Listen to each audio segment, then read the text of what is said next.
Another opportunity the Lord has given us to come around God's word. దేవుని వాక్యము ఎదుటికి మనమందరం ఇలా కూడి రావడానికి ప్రభు మనకు అనుగ్రహించిన మరొక అవకాశాన్ని బట్టి ప్రభువును స్తుతిస్తూ ఉన్నాను. It was a privilege for me to be with all of you these 2 days. ఈ 2 దినాలు మీతో కూడా ఉండడం అనేది నాకు ఇవ్వబడిన భాగ్యముగా నేను భావిస్తున్నాను. Thank you very much for all your love, your Christian fellowship. మీ యొక్క ప్రేమ కొరకై, క్రైస్తవ సహవాసం అంతటి కొరకై దేవుని స్తుతిస్తూ ఉన్నాను. And I praise God for this opportunity the Lord gave me to come over here once again for sharing God's word. దేవుని వాక్యాన్ని పంచుకోవడానికి మరొకసారి ఇక్కడికి రావడానికి ప్రభు ఇచ్చిన అవకాశాన్ని బట్టి కూడా ప్రభువును స్తుతిస్తూ ఉన్నాను. When I am thankful to God, I am thankful to the responsible brethren of the assembly for arranging this 2 days meeting.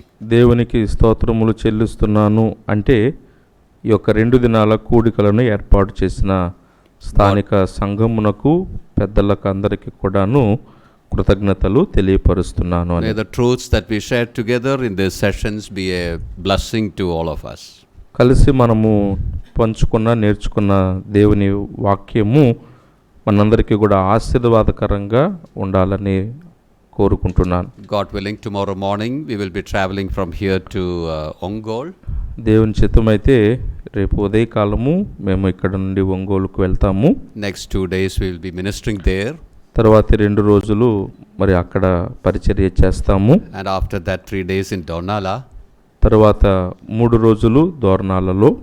And from there after the ministry we will be traveling back to our homes. దోర్నాలలో పరిచర్య తరువాత మా స్థలాలకు మేము ప్రయాణం చేస్తాం. So you may kindly remember these ministries and travels in your prayers.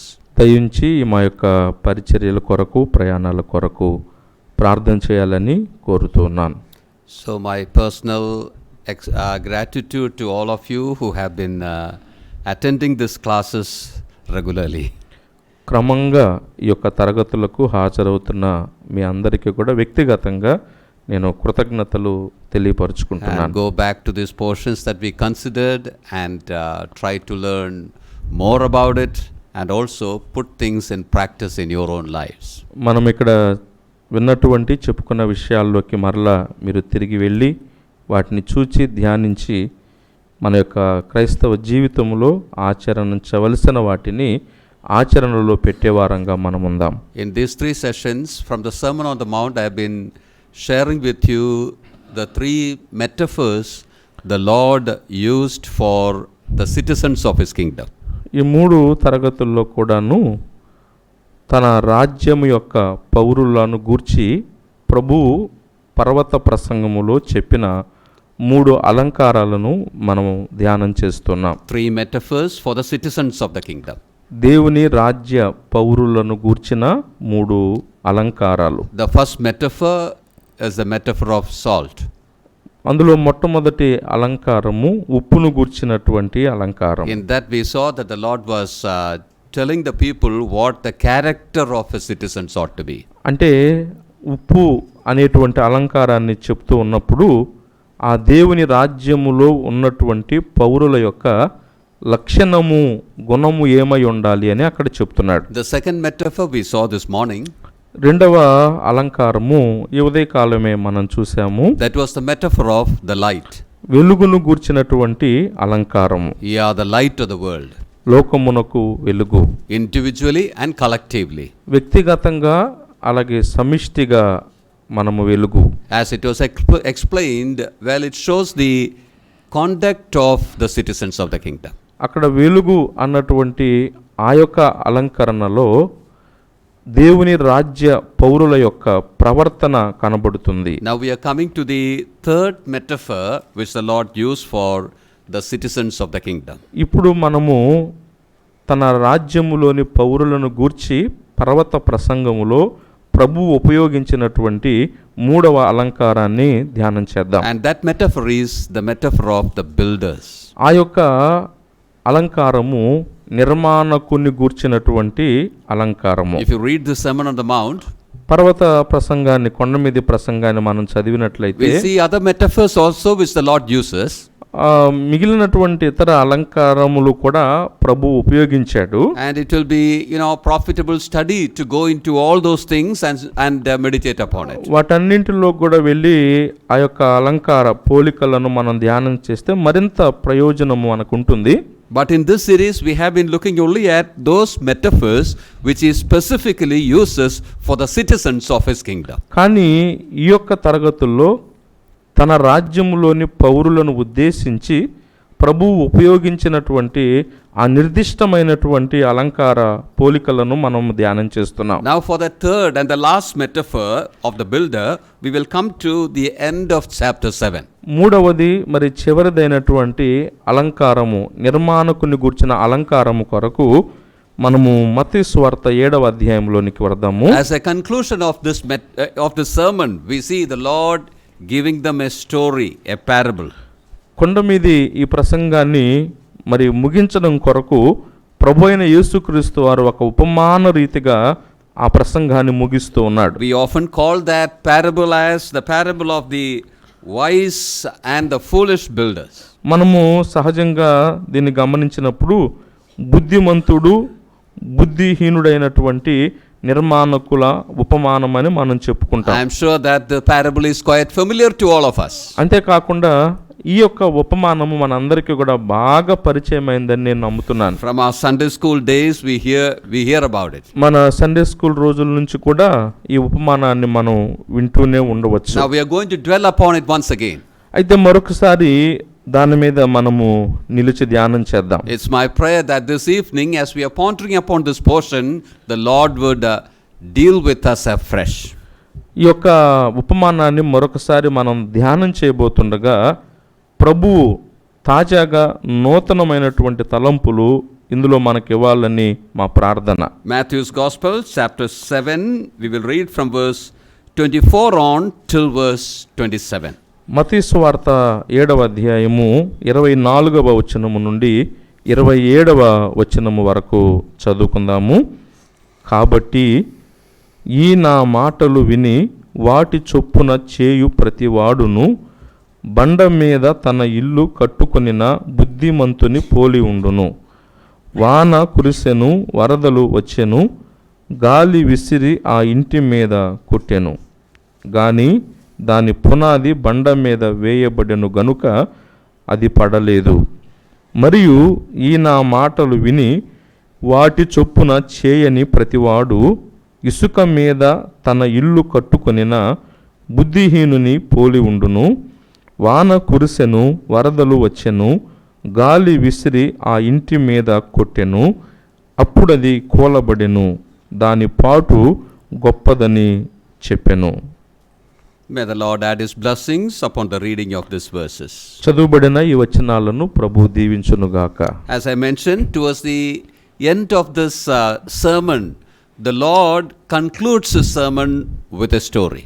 మనము చెప్పుకున్నట్లుగానే ఈ పర్వత ప్రసంగాన్ని ప్రభు వారు ఒక ఉపమానము లేక వృత్తాంతముతో ముగిస్తూ ఉన్నాడు. And that story that he presents as a conclusion is a very powerful illustration. ముగింపుగా ప్రభు ఉపయోగిస్తున్నటువంటి ఆ ఉపమానము చాలా చాలా శక్తివంతమైనటువంటి ఉపమానముగా వివరణగా ఉంది. As you know, preachers often use stories in their sermons. గమనించినట్లయితే మరి ప్రసంగికులైనటువంటి వారు తమ వర్తమానాల్లో కొన్ని కథలు చెప్తూ ఉంటారు. And stories are sometimes necessary, కొన్నిసార్లు అవి అవసరమే. It illustrates truths. అంటే అవి సత్యాన్ని పూర్తిగా వివరించేటువంటివిగా ఉంటాయి. And if stories and illustrations are not there, it is like sitting in a room where there is no ventilation at all. అంటే ఉపమానాలు, కథలు లేక వివరణలు అనేటువంటివి లేకపోతే సరిగ్గా గాలి బయటికి పోకుండా ఉక్కిరి బిక్కిరైపోతున్న గదిలో ఉన్నట్లుగా ఉంటది ప్రసంగం. You feel a little suffocated, కొంచెం ఇబ్బందిగా, ఇరుకుగా మీరు అనుకుంటారు. So to ease that occasion, it is necessary to share illustration. అందుచేత కొంచెం దాన్ని సులభతరం చేయడానికి, ఆ వినే ఆసక్తిని పెంపొందించడానికి కొన్ని వివరణలు ఉపమానాలు అనేటువంటివి అవసరమే. But the the thing is, many a time people remember only the illustrations, కానీ విచారం ఏంటంటే వచ్చే ఇబ్బంది ఏంటంటే వాక్యం మర్చిపోతారు, చెప్పిన కథలే గుర్తు పెట్టుకుంటా ఉంటారు. They forget that the truths that were shared. చెప్పబడినటువంటి వాక్య సత్యాలు మర్చిపోతారు. I remember what George Dawson uncle said a few years back. కొన్ని సంవత్సరాల క్రితము జార్జ్ డాసన్ గారు చెప్పినటువంటి మాట గుర్తుకొస్తా ఉంది. He might have come here also and preached many years back. చాలా సంవత్సరాల క్రితము ఇక్కడ కూడా వచ్చి వాక్య పరిచర్య చేసి ఉండవచ్చు. He uses lot of illustrations in his sermons. తన యొక్క వర్తమానాల్లో అనేకమైనటువంటి కథలు వివరించేటువంటి వాడు. Many years back he went to preach in Bangalore. చాలా సంవత్సరాల క్రితము బెంగళూరులో ప్రసంగించడానికి వెళ్ళారు. And in that sermon he used many stories and all that. తన వర్తమానంలో అనేక కథలు, ఉదాహరణలు, వివరణలు చెప్తూ ఉంటారు. Then after many years, చాలా సంవత్సరాల తర్వాత, say 10-20 years after that visit, బెంగళూరుకు వెళ్ళి వాక్యం చెప్పొచ్చిన 10-15 సంవత్సరాల తర్వాత he went back to the same place to preach. మరలా తిరిగి అదే బెంగళూరులో ఉన్న సంఘానికి వాక్య పరిచర్య కొరకు వెళ్ళాడు. After the ministry was over, వాక్య పరిచర్య అయిపోయిన తర్వాత one sister came to him and said like this. ఒక సహోదరి జార్జ్ డాసన్ గారి దగ్గరికి వచ్చి ఇలా చెప్పింది, I remember your last visit here. అయ్యా, నువ్వు పోయినసారి వచ్చేవి ఇక్కడికి మా దగ్గరికి నాకు గుర్తుంది. I still remember what you preached. నువ్వేం వాక్యం చెప్పావో నాకు ఇంకా గుర్తుంది. You preached about a dog. నువ్వు కుక్కను గురించి చెప్పావయ్యా అంది. Did he preach about the dog? అంటే కుక్కను గురించి చెప్పాడా?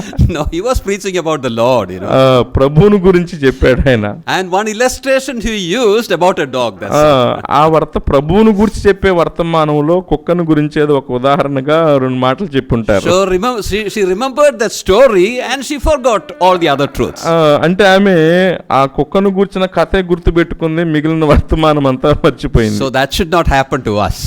ఇక్కడ అట్లాంటి పరిస్థితి మనకు రాకూడదు. Anyway, what I try to say is, just like any other preacher, we see the Lord concluding his message with a very powerful, simple story. అంటే ఇతర మరి వర్తమానికులు, ప్రసంగికులు వలె ఇక్కడ కూడా మన ప్రభువైన యేసుక్రీస్తు వారు తన వర్తమానాన్ని ఒక బలమైనటువంటి శక్తివంతమైన ఉపమానంతో ముగింపుకు తీసుకొస్తున్నాడు. When we come to Luke's Gospel chapter 6, లూకాసు వార్త 6వ అధ్యాయంలోనికి మనం గమనించినట్లయితే, we won't read that now.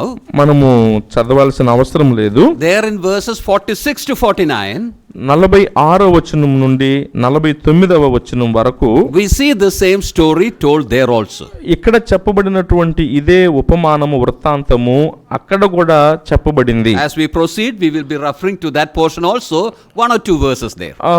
ఇలా ఈ వాక్య పరిచర్యలో ముందుకెళ్తున్నప్పుడు అక్కడ కూడా మనం 1-2 వచనాలు లూకాసు వార్తలో కూడా చూస్తాం. But mainly we will be dwelling upon this passage that we just now read. కానీ ముఖ్యంగా ఇప్పుడు మనం ఏదైతే మత్తయి వార్త 7 ఆఖరులో చదువుకున్నామో ఆ భాగాల మీద నిలబడతాం. When you look at the verses just above that, దీనికి పైన ఉన్నటువంటి వచనాలను గాని మనం గమనించినట్లయితే, the Lord says about certain group of people. అక్కడ ప్రభువు కొంతమంది సమూహాల ప్రజలను గురించి మాట్లాడుతున్నాడు. He said that certain people will come to him in that day.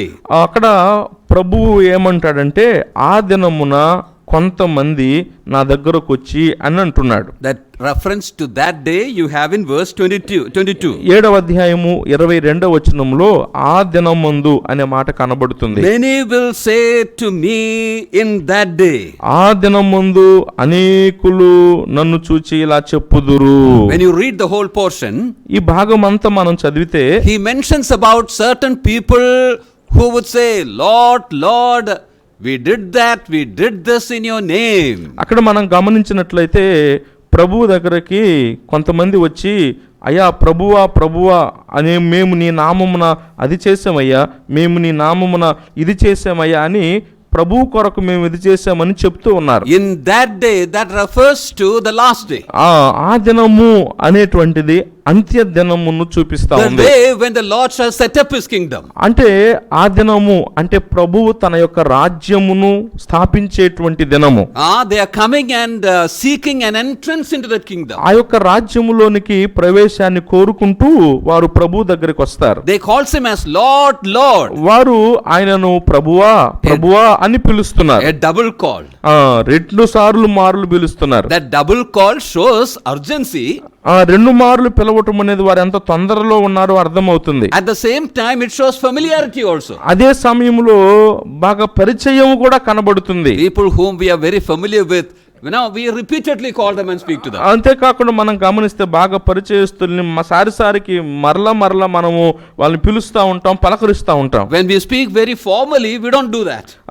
సహజంగా మాట్లాడుకునేటప్పుడు అలా చేయము. So these people come and speak to him very familiarly. అంటే ఇక్కడ మనం గమనిస్తే ఈ ప్రజలైనటువంటి వారు ప్రభువుతో బాగా పరిచయం ఉన్నట్లుగా ప్రభువుతో మాట్లాడుతున్నారు.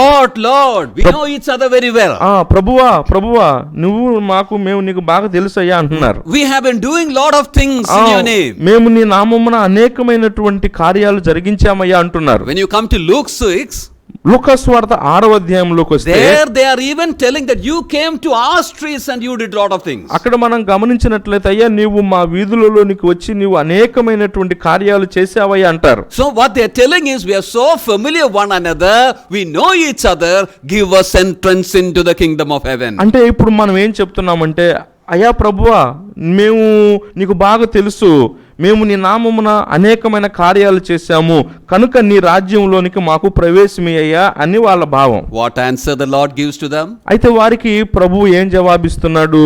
In verse 23 we have it. 23వ వచనంలో ఆ జవాబు ఉంది చూడండి. I never knew you.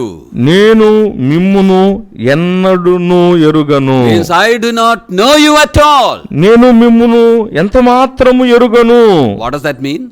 దాని అర్థం ఏంటి? Does it mean that he did not know their names? అంటే వాళ్ళ పేర్లు ఏంటి ప్రభువుకు తెలియదనా? Does it mean that he didn't know their street? అంటే వాళ్ళ యొక్క ఇల్లు ఎక్కడ ఉన్నాయో వీధి ఎక్కడ ఉందో ప్రభువుకు తెలియదనా? Does it mean that he didn't know their address? లేకపోతే వాళ్ళ చిరునామా ఏంటో నివాసం ఏంటో ప్రభువుకు తెలియదనా? No, that is not the meaning of it. కాదు, అక్కడ దాని భావం నిన్ను ఎరుగనంటే. Because when you come to the latter part of that verse, ఎందుకంటే ఆ వచనములో చివరి భాగాన్ని మనం గమనిస్తే he calls them as the people who do iniquities. అక్కడ ప్రభు వారిని అక్రమము చేయువారలారా అని పిలుస్తున్నాడు. Ye that work iniquity. అక్రమము చేయువారలారా. You cannot call people whom you do not know like that, you know. మనం తెలియని ప్రజలని మనము ఈ పేరుతో పిలవలేం కదా. That shows clearly that he knew them very well. అంటే దాని అర్థం ఏంటి? ఆ ప్రజలు ఎవరో ప్రభువుకు బాగా తెలుసు. He knew their life. వారి జీవితము ప్రభువుకు తెలుసు. He knew their works. వారి యొక్క క్రియలు ప్రభువుకు తెలుసు. He knew their ways. వారి మార్గములు ప్రభువుకు తెలుసు. But when the Lord said, I never knew you, అయితే నేను మిమ్మును ఎన్నడూ ఎరుగను అని ఇక్కడ ప్రభు అంటున్నప్పుడు it shows that we don't have any relationships one another at all. నీకు మాకు మధ్య ఏ విధమైనటువంటి సంబంధం లేనే లేదు అని దాని అర్థం. You might have taken my name. ఒకవేళ మీరు నా నామాన్ని తీసుకొని ఉండవచ్చు. You might have done many things. ఆ నామమున ఎన్నో కార్యాలు మీరు చేసి ఉండవచ్చు. But we have no relationship one another at all. కానీ మీకు నాకు వ్యక్తిగతంగా ఏ విధమైన సంబంధం లేదు. Depart from me. నా యొద్ద నుండి పొండి. Remember they called him Lord. గమనించండి, వారు ఏమని పిలుస్తున్నారు? ప్రభువా అని పిలుస్తున్నారు ఆయన. Not just once but repeatedly. ఒకసారి కాదు ప్రభు అని 2 సార్లు పిలుస్తున్నారు. To them the Lord is telling this. అలాగ పిలిచే వారితో ప్రభు ఏమంటున్నాడు? That means they claim that they are related with Christ. అంటే దాని అర్థం ఏంటి? మేము క్రీస్తుకు చెందిన వారమని వారు తమ్మును గురించి తాము చెప్పుకుంటూ ఉన్నారు. But by this answer the Lord is telling all that you say and did is just a show of things and nothing else. కానీ అక్రమము చేయువారలారా నా యొద్ద నుండి పొండి అని ప్రభువు చెప్పిన జవాబులో నీకు మాకు నీకు ఏ సంబంధము లేదు, మీరు చేసేటువంటి కార్యాలకు నాకు ఏ సంబంధం లేదు, మీరంతా వేషధారులు పొండి అంటున్నాడు ప్రభు. You are calling me Lord, Lord. మీరు నన్ను ప్రభువా ప్రభువా అని పిలుస్తున్నారు. It is just a lip service and nothing else. అది కేవలము పెదవులతో పిలిచే పలికే తప్ప ఇంకేమీ కాదు. It's a very dangerous situation. ఇది చాలా ప్రమాదకరమైనటువంటి పరిస్థితి. Let me tell you one thing. ఒక మాట మీతో చెప్తాను. In the last day there will be many people who come to that situation. ఆ అంత్య దినమున అనేక మంది ఈ విధమైనటువంటి పరిస్థితుల్లోకి వస్తారు. Because it is the Lord himself who tells this. ఎందుకంటే అది చెప్తుంది స్వయంగా ప్రభువే.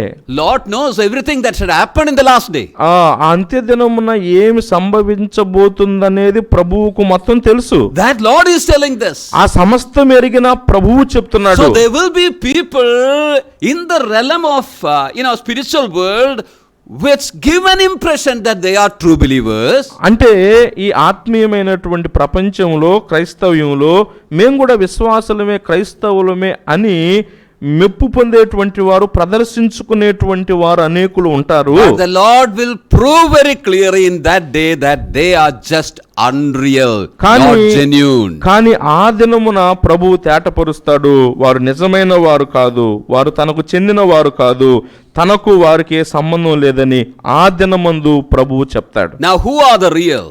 మరి ఎవరు నిజమైన వారు? Who are the unreal? ఎవరు నకిలీ వారు? To communicate that the Lord is giving this simple parables to. దాన్ని అందించడానికి ప్రభు యొక్క సామాన్యమైన ఉపమానాన్ని చెప్తున్నాడు. Lip service is not sufficient. పెదవులతో పలుకితే చాలదు. You ought to have right relationship. సరి అయినటువంటి సంబంధాన్ని నిజంగా కలిగి ఉండాలి. I hope you understood it.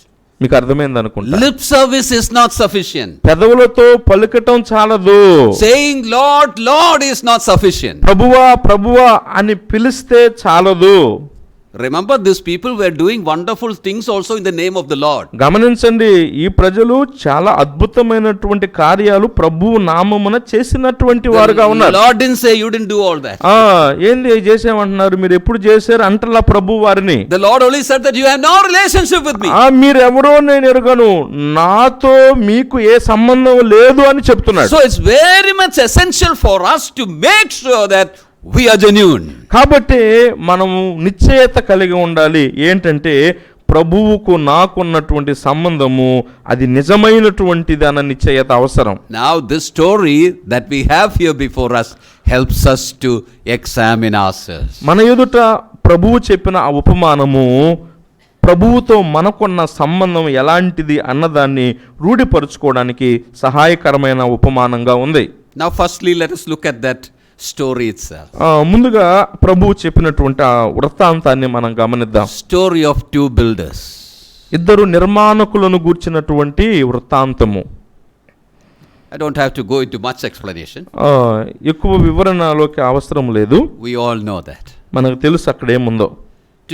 To understand this parable rightly, ఈ యొక్క ఉపమానాన్ని సరిగ్గా మనం అర్థం చేసుకోవడానికి we should understand the nature of the land of Palestine. ఆ పాలస్తీనా యొక్క భూభాగం దాని స్వభావం ఎట్లా ఉందన్నదాన్ని ముందు తెలుసుకోవాలి. In Palestine and in the Middle Eastern countries, పాలస్తీనాలోను అట్లాగే మధ్య ఆసియా ఆ తూర్పు దేశాల్లోను, that means in the Arab world and all that, అంటే అరబ్బు దేశాల్లో అన్నింటిలో కూడా there are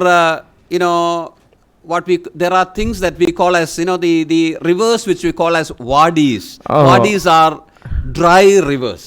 అంటే ఎండిన భూగర్భ జలములు ఉన్నటువంటి ఆ నేలలు అనేటువంటివి ఉంటాయి.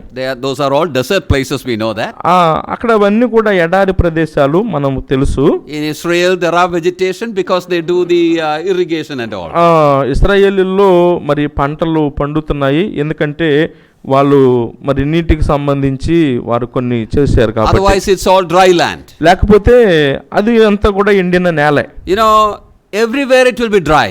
ఎక్కడ చూసినా ఎండినటువంటిదిగానే ఉంటుంది భూమి. But in a year, few days the rain will be there. అయితే సంవత్సరంలో కొన్ని రోజులు వర్షాలు పడతాయి. When the rain comes, వర్షాలు పడినప్పుడు then the rivers will appear. అప్పుడు నదులు కనబడతాయి. They will be rivers flowing and swift current coming from that water.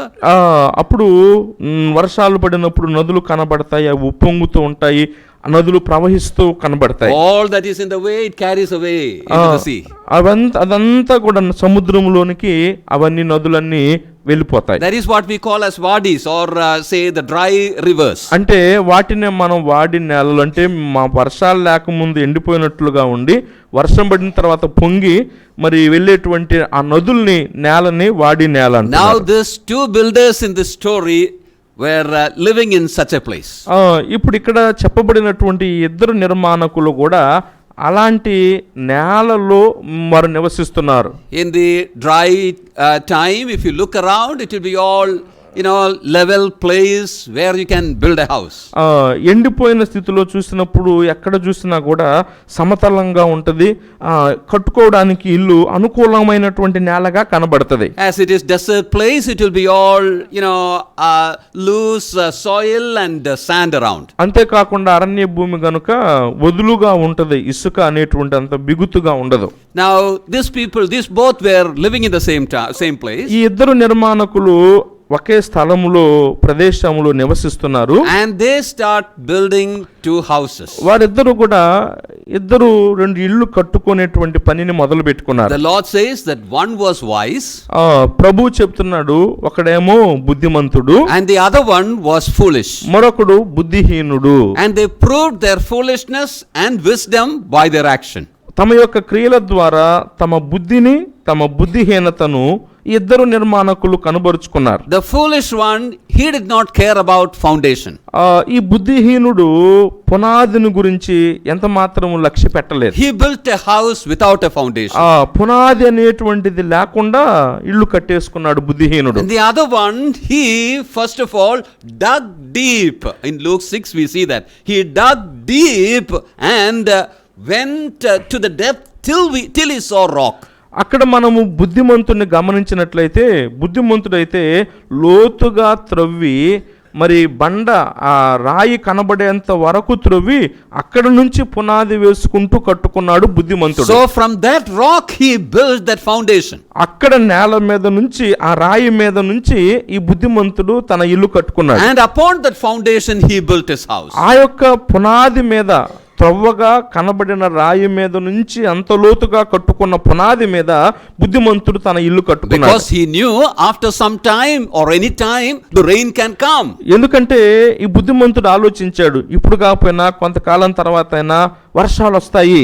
If the rain comes, మరి వర్షం వస్తే, if the foundation is there, it's going to stand firm. పునాది అనేది ఉన్నట్లయితే స్థిరంగా ఉంటుంది. So he cared to build upon the foundation. అందుచేత పునాది మీద తన ఇల్లును కట్టుకునేటువంటి విషయంలో ఎంతో జాగ్రత్తగా ఉన్నాడు బుద్ధిమంతుడైన నిర్మాణకుడు. Then the rain came. వర్షం వచ్చింది. Then the flood came. వరదలు వచ్చినాయి. And it carried away the foolish man's house. అవి ఆ బుద్ధిహీనుని యొక్క ఇంటిని కొట్టిపడేసినాయి. But the other house, the house of the wise man, continued still. కానీ బుద్ధిమంతుని యొక్క ఇల్లు అయితే అది పడలేదు, స్థిరముగా నిలిచింది.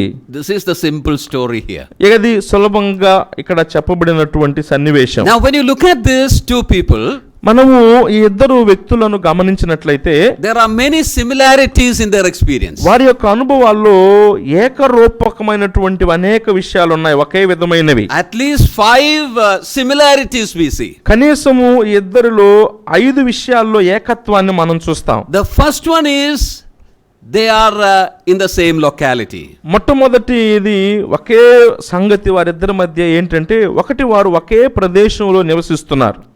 Secondly, రెండవదిగా both were in a need of accommodation. వాళ్ళిద్దరికి కూడా ఒక గృహము యొక్క అవసరత కలిగిన వారుగా, వసతి అవసరత కలిగిన వారుగా ఉన్నారు. Thirdly, మూడవదిగా both of them built houses for them. వారిద్దరు కూడాను తమ కొరకు ఇండ్లు కట్టుకున్న వారుగా ఉన్నారు. And after that, తర్వాత నాలుగవది, both of them were happy having built their houses. తమ ఇల్లు కట్టుకోవడం మూలంగా ఇద్దరు కూడా సంతోషంగా ఉన్నారు. And fifthly, ఐదవదిగా, both of them face the similar situation, the similar problem. ఇద్దరు కూడాను ఒకే విధమైనటువంటి సమస్యను, ఇబ్బందిని ఎదుర్కొన్న వారుగా ఉన్నారు. What is that problem?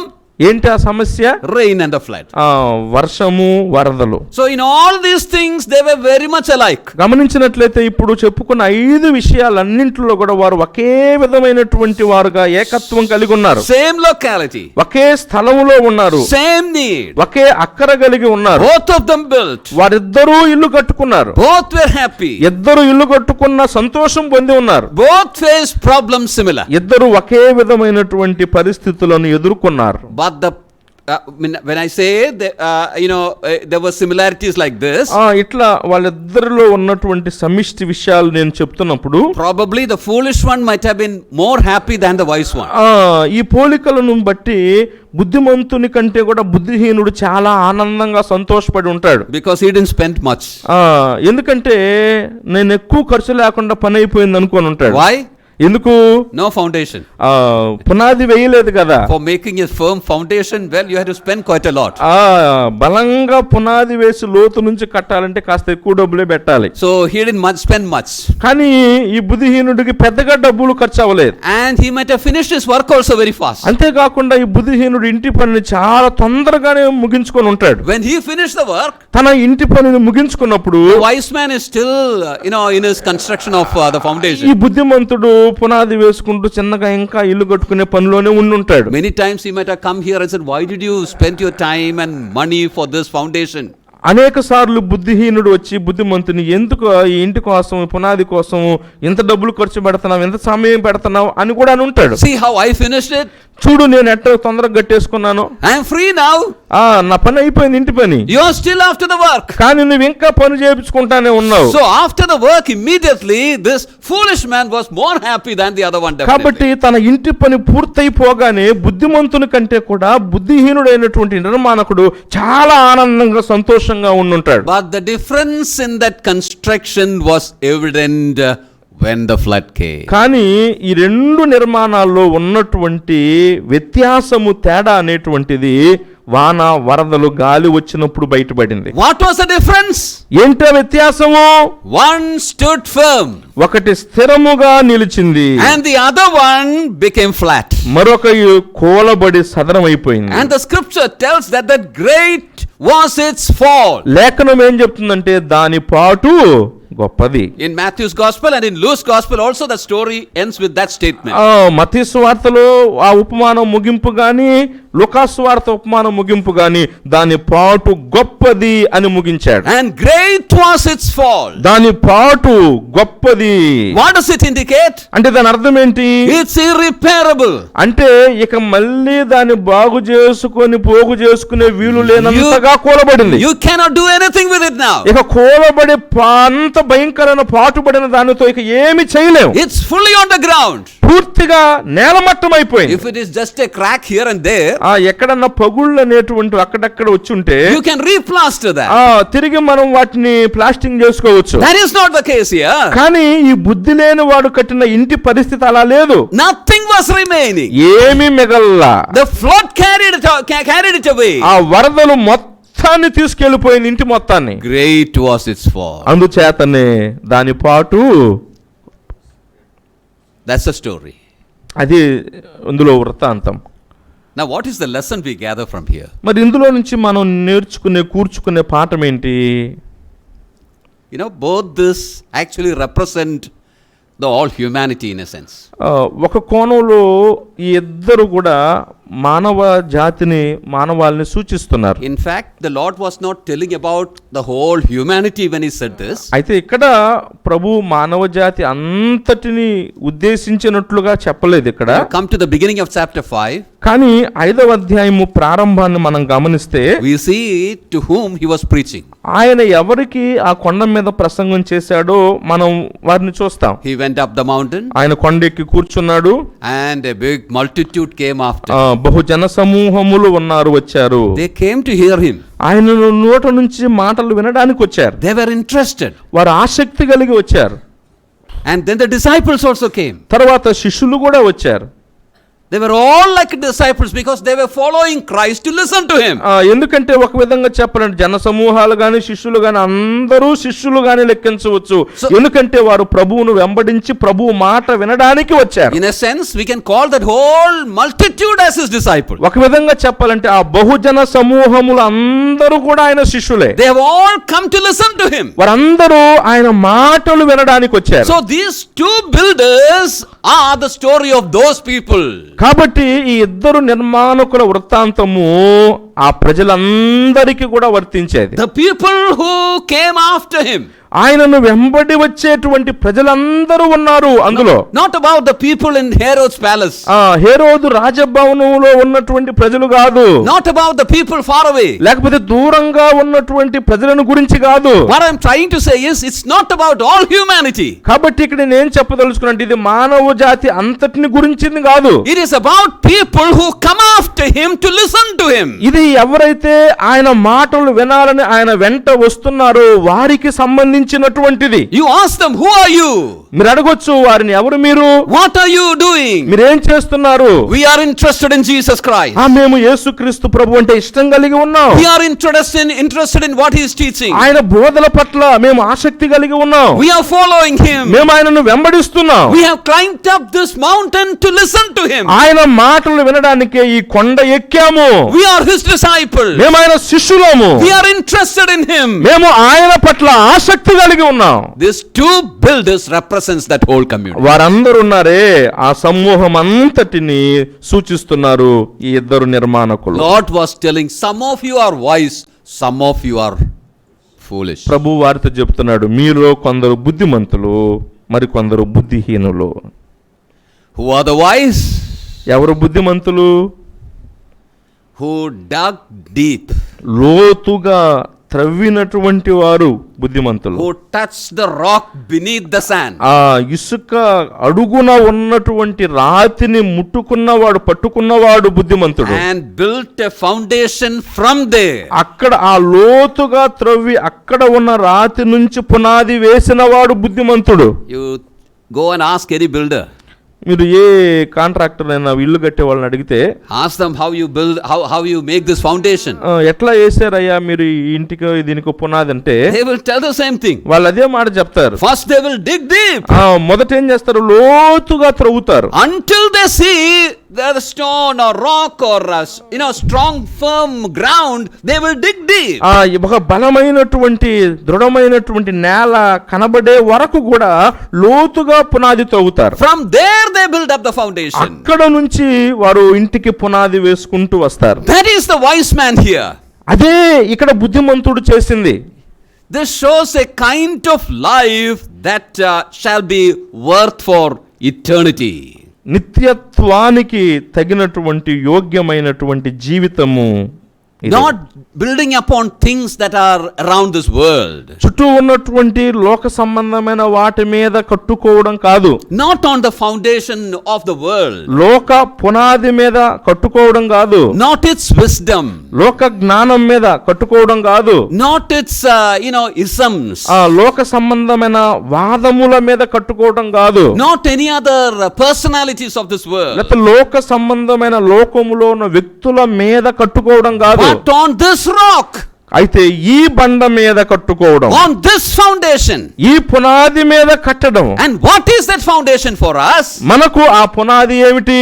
The Lord said like this. ప్రభు ఇలా చెప్పాడు, whoever hears these sayings of mine and does them. ఈ నా మాటలు విని వాటి చొప్పున చేయు ప్రతివాడు. Listen to it again. మరలా వినండి. Whosoever hears the sayings and does them. ఈ నా మాటలు విని వాటి చొప్పున చేయు ప్రతివాడును. What is the rock or what is the foundation for us? మనకు ఏంటి ఆ బండ, ఏమిటి ఆ రాయి? When we come to 1 Corinthians chapter 10, కొరింథీయులకు రాస్తున్నటువంటి మొదటి పత్రిక 10వ అధ్యాయంలోకి మనం వెళ్తే, I think in verse 4, 4వ వచనంలో కాబోలు, there we have a verse like this. అక్కడ ఇలా ఉంటుంది ఆ వచనంలో, that rock is what? ఆ బండ క్రీస్తే అని ఉంటుంది. That rock is Christ. ఆ బండ క్రీస్తే. So in a sense, Christ is our rock.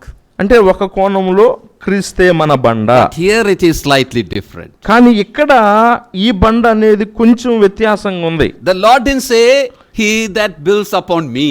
ఇక్కడ ప్రభువు నా మీద కట్టుకొనినవాడు అనడంలా ఇక్కడ. But what did he say? ఏమంటున్నాడు ప్రభువు? Whoever hears the sayings of mine and does them. నా మాటలు విని వాటి చొప్పున చేయు ప్రతివాడు అంటున్నాడు. So what is a rock for us? కాబట్టి ఇక్కడ మనకు ఈ బండ ఏమిటి? Or what is the foundation for us? లేక మనకు పునాది ఏమిటి? It's the word of God. అది దేవుని వాక్యము. It is the word of God. దేవుని వాక్యము. Word of God ought to be the foundation for your life and my life. ప్రియమైన వారలారా, నీ నా జీవితానికి దేవుని వాక్యమే పునాది అయి ఉండాలి. Our life ought to be built upon the word of God. దేవుని వాక్యము మీదనే మన జీవితాన్ని కట్టుకోవాలి. Now if you look at this parable, ఈ ఉపమానాన్ని మనం చూసినట్లయితే we see at least 3 characteristics of the word of God. దేవుని వాక్యం యొక్క 3 లక్షణాలు కనీసం కనబడతాయి. Number 1, మొట్టమొదటిది it's authoritative. దేవుని యొక్క వాక్యము అది అధికారపూర్వకమైనది.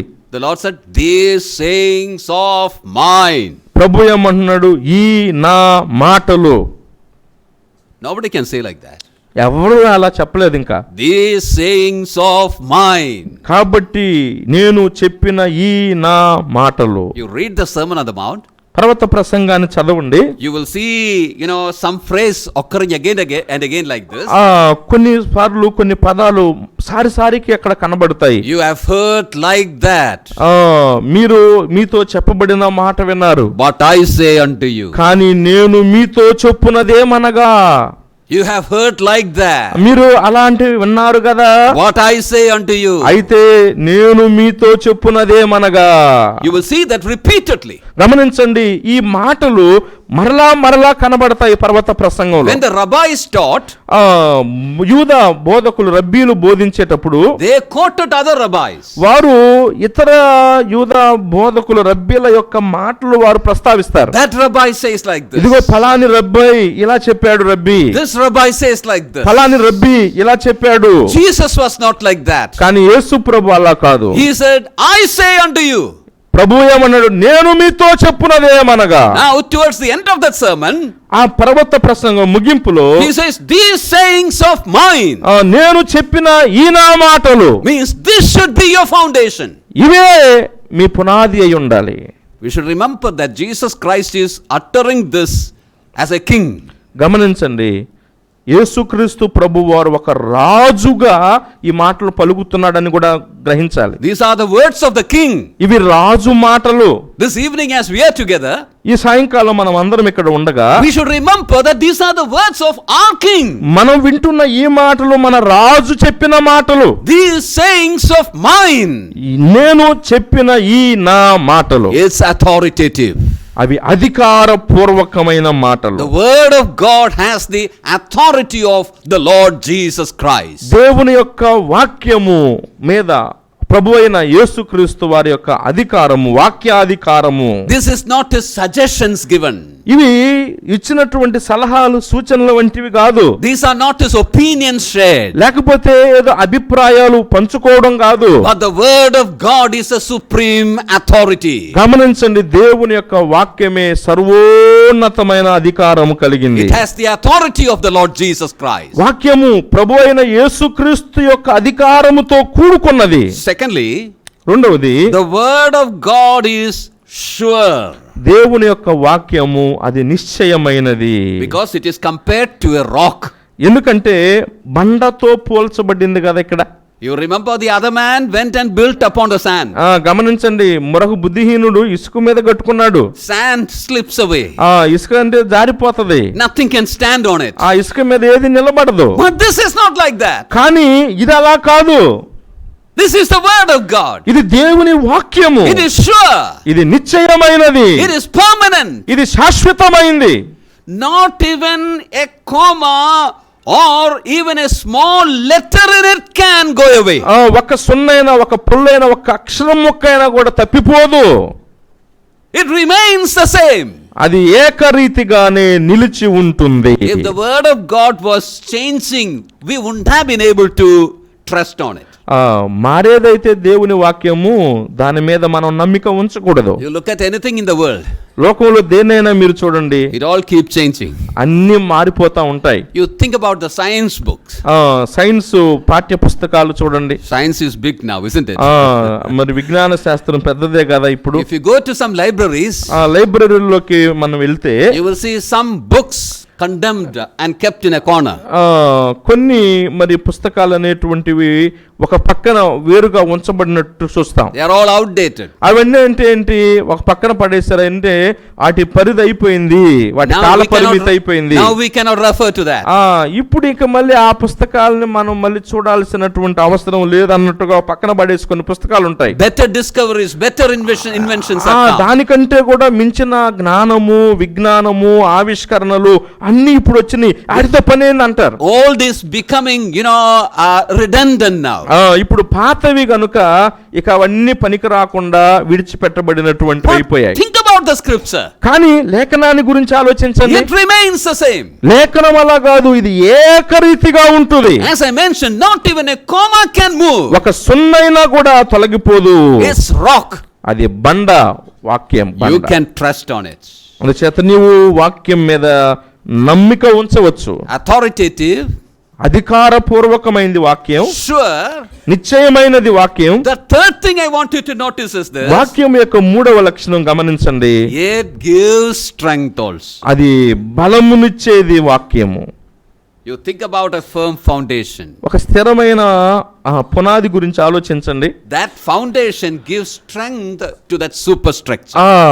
అసలైనటువంటి ఆ ఇంటి యొక్క గంభీరమైన నమూనా అంతటికి కూడాను బలాన్నిచ్చేది ఏంది? లోతుగా త్రవ్వివేయబడిన పునాది. Even if the superstructure is strong, పైన కట్టబడేటువంటి అసలైనటువంటి కట్టడము బలంగా కట్టుకున్నా, well, if the foundation is weak, it cannot stand.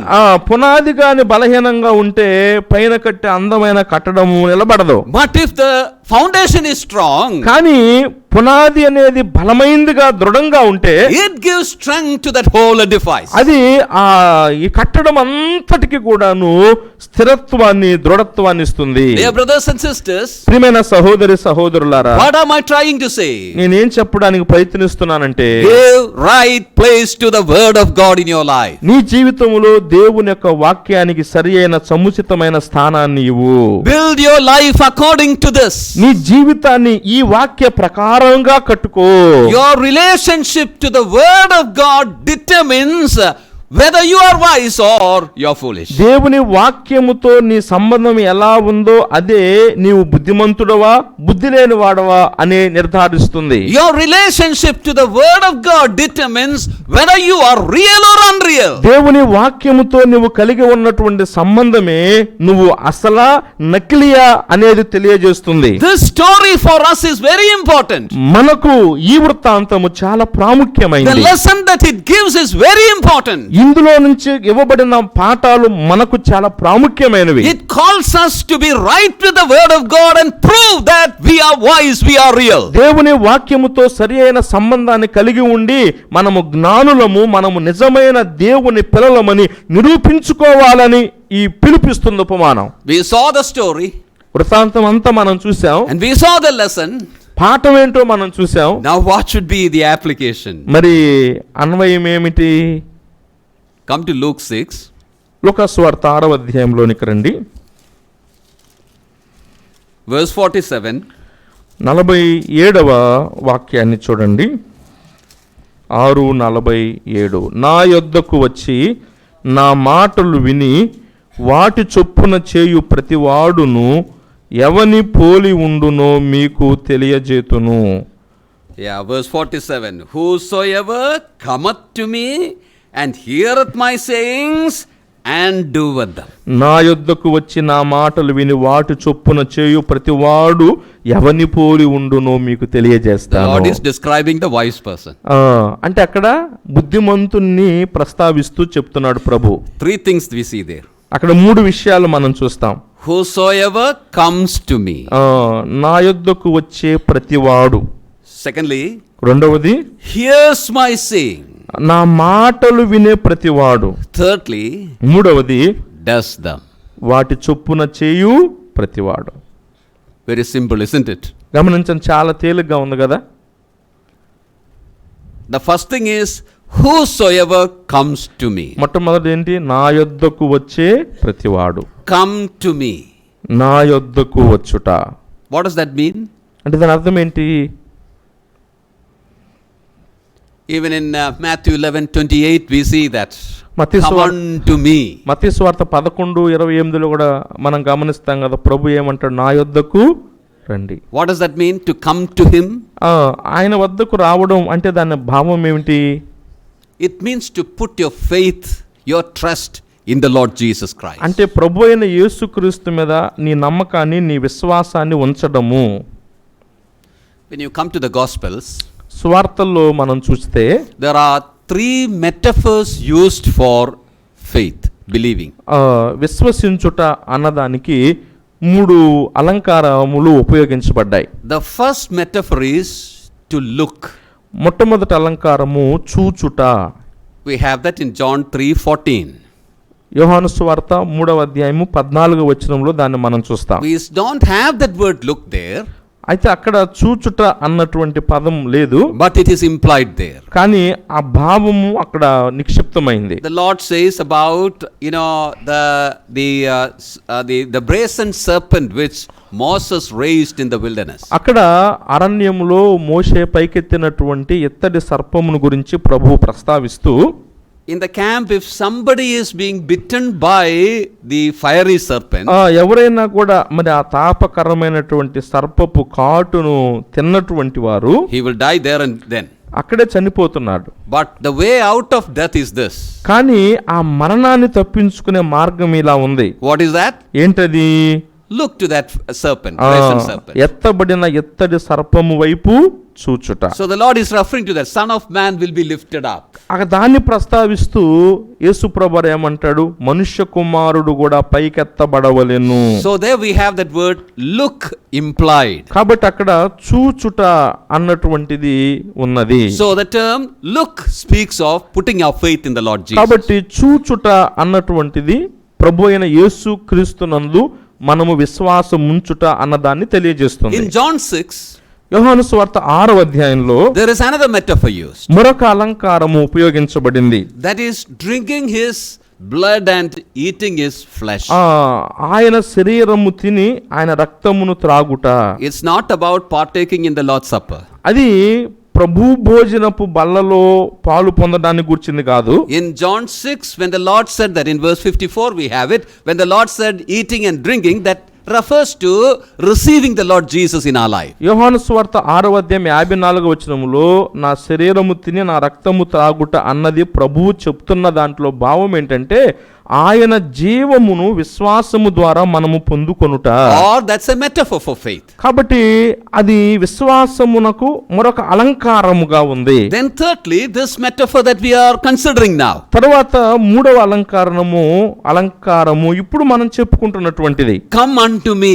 నా యొద్దకు రండి. There, come unto me means to put your faith in me. ఆయన యొద్దకు వచ్చుట అంటే అర్థం ఏంటి అంటే నా యందు విశ్వాసం ఉంచండి అని. So the Lord is using that over here. ప్రభువు నా యొద్దకు వచ్చుట అనగా విశ్వసించుట అన్న అలంకారమును ఇక్కడ ఉపయోగిస్తున్నాడు. Whosoever comes to me. నా యొద్దకు వచ్చే ప్రతివాడు. That's the first step. ఇది మొట్టమొదటి మెట్టు. Secondly, రెండవది, such should hear his word. నా మాటలు విన్నటువంటి వాడు. It's told that the word used here for hear is a strong word that's being used. ఇక్కడ నా మాటలు విని అన్న దాంట్లో వినుట అనే దాని కొరకు చాలా బలమైన పదం ఉపయోగించబడింది. That means carefully listening. అంటే జాగ్రత్తగా ఆలకించుట, intently hearing. ఏకాగ్రతతోటి ఆలకించుట. Hearing with much interest. ఎంతో ఆసక్తితో ఆలకించుట. Hearing to practice it, to follow it. దాన్ని చేయాలి, ఆచరించాలి అన్న ఆశతో వినుట. That's the same thing which the Lord meant when he said like this. అదే విషయాన్ని మరి ప్రభు ఇలా అంటున్నాడు, he that hath ears to hear, let him hear. చెవులు వినుటకు చెవులు గలవాడు వినుగాక అంటాడు ప్రభు. We all hear, don't we? మనం అందరం వింటున్నాం, ఇందులో ఏమి తేడా లేదు. From that statement we understand that all those who hear are not hearing. కానీ వినుటకు చెవులు గలవాడు వినుగాక అంటే అర్థం ఏంటంటే విన్నవారందరూ నిజంగా విన్నవారుగా కాదు అంటున్నాడు. It means all those who hear are not hearing to listen, hearing to practice. అంటే దాని అర్థం ఏంటంటే వింటున్నటువంటి వారందరూ కూడా జీవితంలో ఆచరించే దాని కొరకు వినడం లేదని దాని అర్థం. So the word used here for here is a strong word. కాబట్టి నా మాటలు వినుట అనే దాని కొరకు ఉపయోగించబడింది చాలా బలమైన పదం. Somebody has said like this. ఒకరు ఇలా అన్నారు, This word we can call it as hyper hearing. Hyper hearing అంట. Yeah. Not just ordinary hearing. మామూలుగా వినడం కాదంట. Really, engrossed in what you hear. అంటే నిమగ్నమైపోయి మనం లగ్నమైపోయి అంటారే అట్లా వినడం అంట. That shows what our attitude to the word of God ought to be. అంటే దేవుని వాక్యం పట్ల మన వైఖరి ఎలా ఉండాలన్నది అక్కడ తెలియజేయబడుతుంది. And the third thing, తర్వాత మూడో విషయము, and do them. చొప్పున చేయు ప్రతివాడు. Practice it. ఆచరించడం. Apply it in your life. నీ జీవితానికి అన్వయించుకోవడం. We keep hearing, no doubt. మనం వింటూనే ఉంటాం, అందులో సందేహం లేదు. As I said yesterday also, we are a blessed people to hear the word of God this much. నిన్న చెప్పినట్లుగాని ఇంత దేవుని వాక్యాన్ని వినేంత గొప్ప ధన్యమైనటువంటి ప్రజలు మనము. Think about the many people who call themselves as Christians. మేము క్రైస్తవులు అని చెప్పుకునే ఇతర ప్రజలను గురించి ఆలోచించండి. They go to hear just stories and sing songs and go back. వారేదో కథలు వినడానికి లేకపోతే పాటలు వినడానికే వెళ్తున్నారు. But by God's grace, the truths of the word of God are divided unto us. కానీ దేవుని కృప వల్ల దేవుని యొక్క సత్యవాక్యము సరిగ్గా మన కొరకు విభజించబడి ఇవ్వబడుతుంది. We are the people who are blessed in that way. ఆ వాక్యమును విభజించే విధానములో దీవించబడినటువంటి ప్రజలంగా మనం ఉన్నాం. But how much does it come to practice? కానీ అంత సత్యవాక్యాన్ని మనం వింటున్నాము, ఎంత వరకు ఆచరిస్తున్నాము? Do we sit and examine ourselves in the light of what we hear? మనము వింటున్న వాటి వెలుగులో కూర్చొని మన జీవితాలు పరీక్షించుకుంటున్నామా?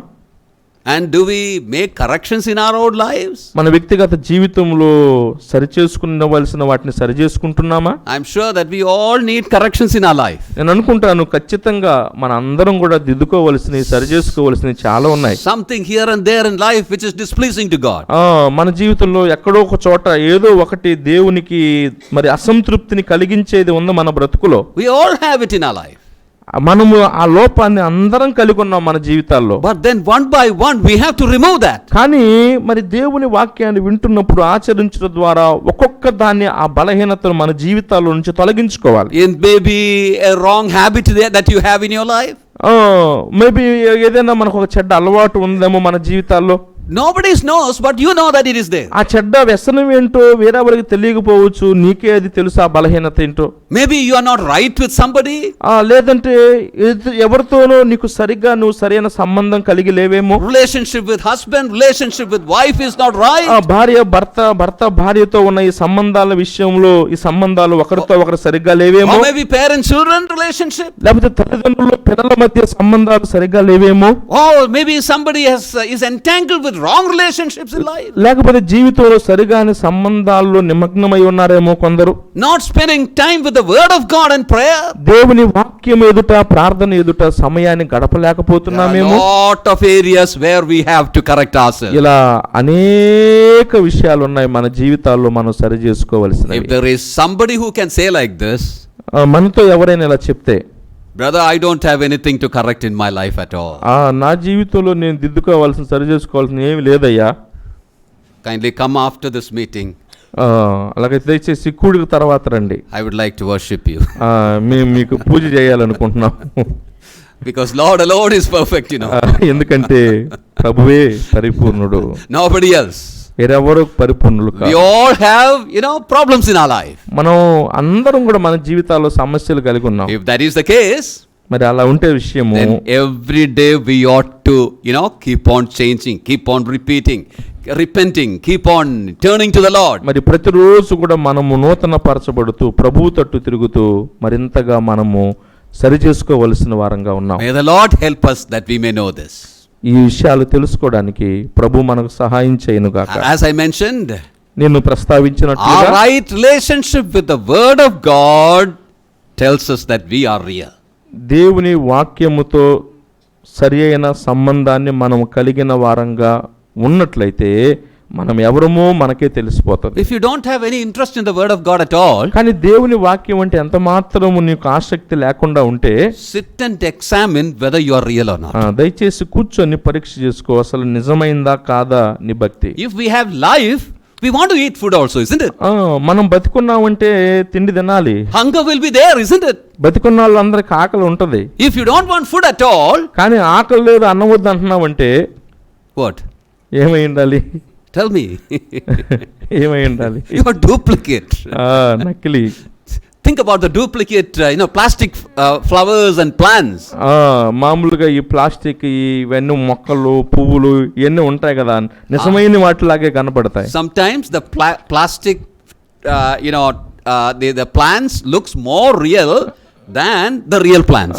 చాలా సార్లు మనం గమనిస్తే ప్లాస్టిక్ మొక్కలు నిజమైన మొక్కల కంటే చాలా అందంగా కనబడతాయి. Beautiful flowers, అందమైన పువ్వులు, beautiful leaves, అందమైన ఆకులు. You will have to really go and feel it to make sure that it is not real. ఇది నిజమైందా లేకపోతే ప్లాస్టిక్ దాన్ని తెలుసుకోవడానికి పోయి ముట్టుకున్నదాకా అర్థం కాదు It కొన్నిసార్లు. looks so real. అంటే అంత అస్సలైనటువంటిదిగానే ఉంటది కనబడటానికి. The blessed thing is you don't have to water that at all. కానీ మేలైన సంగతి ఏంటంటే నీళ్లు అంత మాత్రం పోయాల్సిన పని లేదు వాటికి. It's always green. ఎప్పుడు పచ్చగానే ఉంటాయి, నీళ్లు పోయిపోయినా. Always flower is there. ఎప్పుడు పువ్వులు అలాగే ఉంటాయి. Many believers are like that. చాలా మంది విశ్వాసులు కూడా అట్టే ఉన్నారు. In the morning I saw that this hall was full. ఉదయకాలం అంతా నిండిపోయింది చూశాను నేను. As the Lord said, where are the others?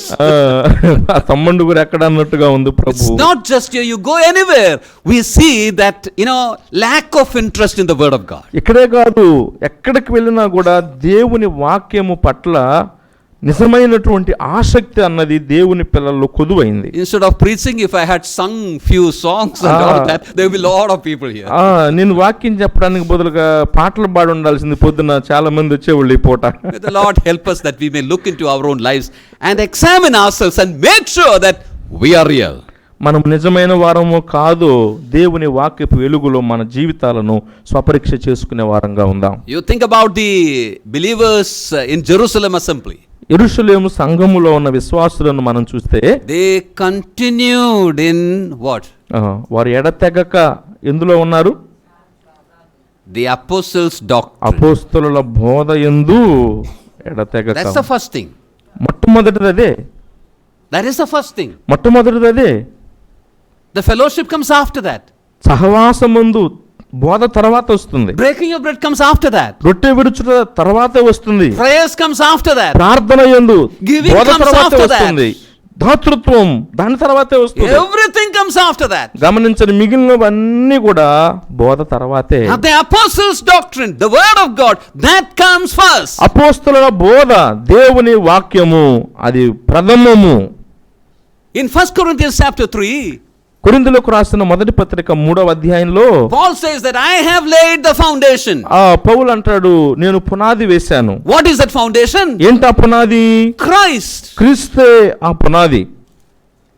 And that refers to the teaching on Christ that he did in Corinth at the beginning of the church. నేను పునాది వేశాను, ఆ పునాది క్రీస్తు అంటే అర్థం ఏంటంటే ఆ కొరింథీ సంఘము యొక్క ప్రారంభములో ప్రభు అయిన యేసు క్రీస్తును గురించి పౌలు బోధించిన బోధలనే, క్రీస్తును గురించి పౌలు ప్రకటించిన బోధనే పునాది అంటున్నాడు అక్కడ. They received that. వారు దాన్ని అంగీకరించారు. They started with that word. ఆ యొక్క వాక్యముతోనే వారు ప్రారంభించారు విశ్వాసాన్ని. Now Paul is telling, how can you build upon another foundation? కానీ ఇప్పుడు అంటున్నాడు, నేను పునాది వేశాను కానీ మరొక పునాది మరలా మీరు ఎలా వేస్తారు, పునాది మీద ఎలా కడతారంటారు. Then he says, ఇంకా అంటాడు, no other foundation can anyone lay. వేయబడినది తప్ప మరి ఒక పునాది వేయనేరదు.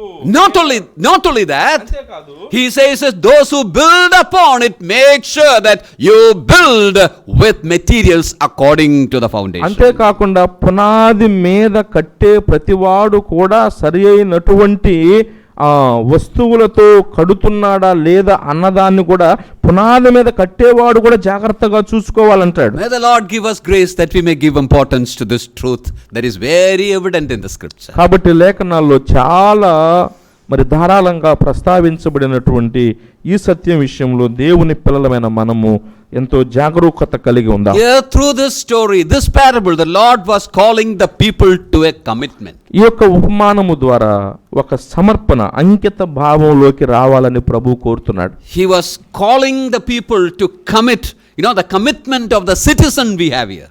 ఇక్కడ దేవుని రాజ్య పౌరుల యొక్క వారి అంకిత భావాన్ని ఇక్కడ చూస్తున్నాం. Character of the citizen, పట్టణ పౌరుల యొక్క లక్షణము, conduct of the citizen.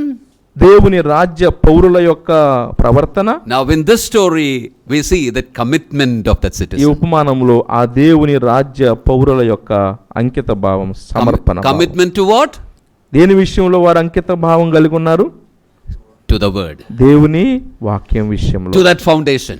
ఆ వాక్య పునాది విషయంలో. This is the foundation. ఈ వాక్యమే As I పునాది. said, this is authoritative. నేను చెప్పినట్లుగా ఇదే అధికారపూర్వకమైనది. These are the words of our king. మన రాజు యొక్క మాటలు ఇవే. You cannot play with it. అందుచేత వీటితో మనం ఆటలాడకూడదు. Young people, I hope that you are listening to me. యవనస్తులారా, నా మాటలు మీరు వింటున్నారు అనుకుంటున్నాను. Give importance to the word of God. దేవుని వాక్యానికి ప్రాధాన్యత ఇవ్వండి. This is like a rock for us. మనకు బండ వంటిది దేవుని It వాక్యం. will never fall and it will never fail you. అది ఎప్పుడు కూలబడదు, అది ఎప్పుడు తొలగిపోదు. It strengthens you. ఆ వాక్యము నిన్ను బలపరుస్తుంది. You can build your life upon it. ఆ వాక్యం మీద నీ జీవితాన్ని కట్టుకో. Just like that wise man did. Dig deep until you see the rock. ఎలాగైతే ఆ బుద్ధిమంతుడు చేశాడో, ఆ బండ కనపడే వరకు లోతుగా త్రవ్వి కట్టుకో. He dug deep. లోతుగా త్రవ్వాడు ఆ బుద్ధిమంతుడైన నిర్మాణకుడు. So make sure that you touch the stone, touch the rock. ఆ రాయి తగిలింది అన్న నిర్ధారణ చేసుకునేంత వరకు త్రవ్వు. That's the lesson we get from here. ఇందులో మనం నేర్చుకునే పాఠం అదే. Then the application we saw. ఇందులో మన అన్వయాన్ని మనం చూసాం. 3 things. ఈ 3 విషయాలు. Come unto me. నా యొద్దకు రండి. By God's grace we have put our faith in him. దేవుని కృప వల్ల మనము ఆయన యందు విశ్వాసం ఉంచాం. The word of God has made us wise. దేవుని వాక్యము మనలను బుద్ధిమంతులుగా చేసింది. So we are wise. అందుచేత మనం బుద్ధిమంతులమే. But keep the relationship with the word of God. కానీ దేవుని వాక్యముతో సత్సంబంధాన్ని కాపాడుకో. Hear the word of God. దేవుని వాక్యాన్ని విను. I explained that word hear. వినుట అనే మాట నేను వివరించాను. Not just for the sake of hearing. ఏదో వినాలి కాబట్టి వినడం కాదు. There is nothing to do in this evening, so let's go for the meeting. ఈ పూట ఏం చేస్తాం, కూడి కన్నా బోధం అని వచ్చి వినడం కాదు. But desire for God's word. దేవుని వాక్యము కొరకు ఆశ ఉండడం. And not only hearing. కేవలం వినడమే కాదు. What is the next one? తర్వాత ఏంటి? Do. చేయుట. Practice it. వాటిని ఆచరించాలి, అభ్యసించాలి. May the Lord help us that we may have that kind of a commitment to God's word. కాబట్టి ఈ విధమైనటువంటి అంకిత భావం దేవుని వాక్యం విషయంలో When we- మనమందరం కలిగి ఉండడానికి ప్రభు సహాయం చేయగాక. When we build our life upon this word of God, ఈ దేవుని వాక్యము మీద మన జీవితాన్ని మనం కట్టుకున్నప్పుడు, or for our daily life, if we have the word of God as the foundation, లేక మరి ఒక విధంగా మన అనుదిన జీవితంలో ప్రతిరోజు కూడా దేవుని వాక్యాన్ని పునాదిగా మనం కలిగి ఉన్నప్పుడు, we prove ourselves that we are real. మనము నిజమైన వారము, యథార్థమైన వారమని రుజువుపరుచుకుంటాం. I am not telling about 100% perfect life. నేను మరొకసారి చెప్తున్నా, 100% పరిపూర్ణమైన జీవితం దాని గురించి కాదు నేను చెప్తుంది. As I mentioned, we all have imperfections. నేను చెప్పినట్లుగా మనం అందరం కూడా అనేక విషయాల్లో అసంపూర్ణులుగానే ఉన్నాం. But daily returning to the Lord, repenting, corrections are necessary. కానీ ప్రతిదినము ప్రభు తట్టుకు రావాలి, స్వపరీక్ష చేసుకోవాలి, దిద్దుబాటు చేసుకోవాలి, సరి చేసుకోవాలి. Thus we should progress in the path of holiness. ఈ విధంగా పరిశుద్ధత అనే ఆ మార్గంలో మనం ఎదుగుతూ ముందుకు వెళ్ళాలి. The end of that path of sanctification or holiness is what? ఆ పరిశుద్ధత యొక్క మరి ముగింపు ఏమిటి? What is the end of that path of holiness? ఆ పరిశుద్ధత అనేటువంటి సంపూర్తి చేసుకునే మార్గం యొక్క ముగింపు ఏమిటి? Glorification. Glorification. We shall see him at last. ఆఖరగా మనము ప్రభువును చూస్తాం. At the end of that road, we will see him face to face. ఆ పరిశుద్ధతను సంపూర్తి చేసుకుంటూ వెళ్తే ఆ మార్గము ముగింపులో ప్రభువును చూస్తాం. As we are going to see him as he is, we shall become like him. ఆయనను ఉన్నట్టుగా చూస్తాము గనుక మనము ఆయనను పోలి ఉంటాము. We are waiting for that day.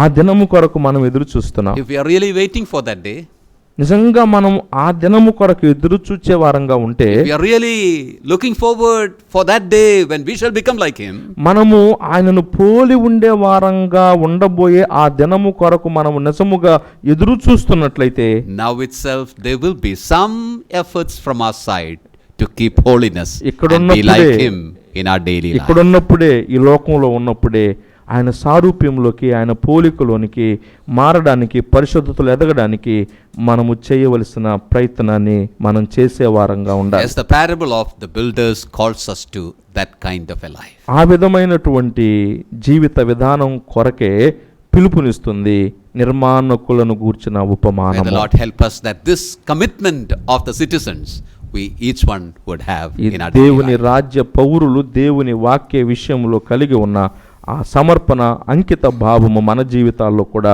మనము కలిగి ఉందాము. Thank you very much for your listening. మీరు శ్రద్ధగా ఆలకించినందుకు చాలా వందనాలు. And may God bless you as you think over this. ఈ విషయాలను గురించి మీరు ఆలోచిస్తూ ఉంటుండగా ఇంకను ప్రభు మిమ్మును దీవించును గాక. Amen. ఆమేన్.